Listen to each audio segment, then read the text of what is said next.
ألا إله إلا الله وأشهد أن محمدا رسول الله الله أكبر الحمد لله. افریقہ ایک ایسا مہادویپ جہاں سورج کی تپش بھی سخت ہے اور انسانوں کی زندگی بھی. ہرے بھرے جنگلوں اور سوکھی زمین کے بیچ ایک دور دراز علاقے میں بسا تھا ایک بڑا سا گاؤں. 500 سے زیادہ لوگ، پیڑھیوں سے ایک ہی طرح کی زندگی، ایک ہی سوچ، ایک ہی روایت. کوئی کسان تھا، کوئی چرواہا تو کوئی شکاری. زندگی سادہ تھی لیکن دلوں کے اندر ایک عجیب سا خالی پن. ایسا لگتا تھا جیسے روح کچھ تلاش کر رہی ہو، لیکن کیا، یہ کوئی نہیں جانتا تھا. وہ اپنے بزرگوں کی روحوں کو پوجتے تھے، روایتی رسمیں نبھاتے تھے، لیکن اکثر رات کے سناٹے میں آسمان کو دیکھ کر ایک سوال ضرور اٹھتا تھا: اتنا بڑا آسمان کس نے بنایا؟ اگر ہمارے پوروج پیدا ہوئے تو انہیں پیدا کرنے والا کون ہے؟ ایک دن جب افریقی سورج آگ کی طرح برس رہا تھا، گاؤں کی کچی پگڈنڈی پر ایک اجنبی دکھائی دیا. ننگے پاؤں، سادہ کپڑے اور ہاتھ میں ایک پرانا سا قرآن شریف. وہ سوڈان سے آیا تھا، نام کسی کو نہیں معلوم. لوگ بس اسے دائی کہتے تھے، یعنی اللہ کی طرف بلانے والا. اس کی چمڑی سیاہ تھی لیکن آنکھوں میں عجیب سی نرمی اور دل میں اٹوٹ یقین. وہ نہ دولت لایا، نہ تحفے، نہ کوئی لالچ، بس ایک بھروسہ کہ اللہ دلوں کو کھول دیتا ہے. شروع میں گاؤں والے چوکنے تھے کیونکہ باہری لوگ اکثر لوٹنے آتے تھے، کبھی ویاپاری بن کر، کبھی مذہب کے نام پر زور زبردستی کرنے. لیکن یہ نوجوان کچھ الگ تھا. اس نے کچھ مانگا نہیں بلکہ پیاسوں کو پانی دیا، بیمار بچوں کو سادھارن دوا دی اور ہر چہرے کو ایک سچی مسکان دی.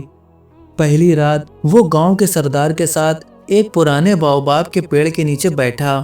دھیمی اور نرم آواز میں بولا: میں آپ کو ایک انسان کی کہانی سنانا چاہتا ہوں جس نے سچ کی تلاش کی. اور پھر اس نے حضرت ابراہیم علیہ السلام کی کہانی سنائی، کیسے انہوں نے ستاروں کو چھوڑا، چاند کو چھوڑا، سورج کو چھوڑا اور آخر کار کہا: میں اس رب کی طرف رجوع کرتا ہوں جس نے زمین اور آسمان بنائے. سردار خاموش تھا کیونکہ یہ کہانی اس کے دل کی آواز بن چکی تھی.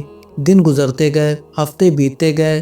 دائی نے نہ بحث کی نہ زور ڈالا، بس قرآن کی تلاوت. لوگ عربی نہیں سمجھتے تھے لیکن جب آیتیں گونجتی، عورتوں کی آنکھوں سے بنا وجہ آنسو بہنے لگتے، بچے سناٹے میں ڈوب جاتے، دل کانپ اٹھتے، جیسے روح پہچان گئی ہو کہ یہ حق کی آواز ہے.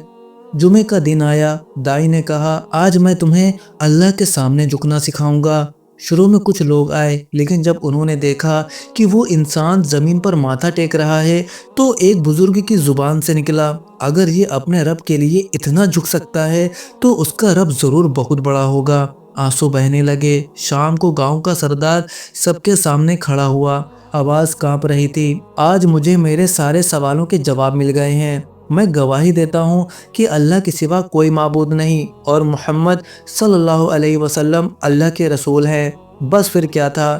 ایک ایک کر کے 500 سے زیادہ لوگ انگلی اٹھا کر شہادت دہرانے لگے. کوئی رو رہا تھا، کوئی سجدے میں گر رہا تھا، کوئی گلے لگ رہا تھا.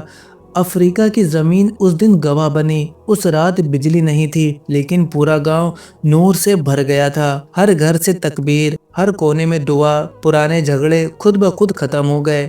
لوگوں نے مل کر مٹی اور گھاس سے ایک چھوٹی سی مسجد بنائی اور جب پہلی بار اذان کی آواز اٹھی تو لوگ کام چھوڑ کر دوڑ پڑے. وہ آواز کچی تھی لیکن دل چیر دینے والی. آج وہی گاؤں روشنی کا گاؤں کہلاتا ہے جہاں سے ہدایت پھیلتی چلی گئی. دائی اب اکیلا نہیں تھا. نئے مسلمان اس کے ساتھ دوسرے گاؤں تک جانے لگے، بنا تلوار، بنا زور، صرف اخلاق، قرآن اور سچائی سے. دوستو ذرا یہاں رکیے. آج آپ نے دیکھا کہ افریقہ کے جنگلوں میں سینکڑوں دل ایک ہی لمحے میں اللہ کی طرف پلٹ گئے. لیکن سوال یہ ہے، کیا صرف جنگلوں میں رہنے والے لوگ ہی سچ کی تلاش میں ہوتے ہیں یا پھر آج کی سب سے تیز عقلیں، دنیا کے سب سے بڑے سائنٹسٹ اور ارب پتی بھی اسی سچ کے قریب پہنچ رہے ہیں؟ سوچئے، جس انسان نے کبھی خدا کے وجود سے کھلے عام انکار کیا تھا، آج وہی انسان کریٹر کی بات کر رہا ہے. جی ہاں، ہم بات کر رہے ہیں دنیا کے مشہور دماغ ایلون مسک کی. کیا سائنس واقعی خدا سے دور لے جاتی ہے یا پھر سائنس کی آخری منزل ایمان کے دروازے پر آ کر ختم ہوتی ہے؟ کیا ایلون مسک کا کریٹر اسلام کی توحید سے ملتا ہے؟ اور کیوں آج دنیا کی بڑی بڑی عقلیں خاموشی سے خدا کے وجود پر سوچنے لگی ہیں؟ اگر آپ یہ سب جاننا چاہتے ہیں تو اینڈ اسکرین پر دکھ رہے اس ویڈیو پر ابھی کلک کیجئے، کیونکہ یہ ویڈیو آپ کی سوچ بدل سکتا ہے۔ اور یاد رکھیے، ہدایت نہ جنگل دیکھتی ہے، نہ لیبوریٹری، بس دل دیکھتی ہے۔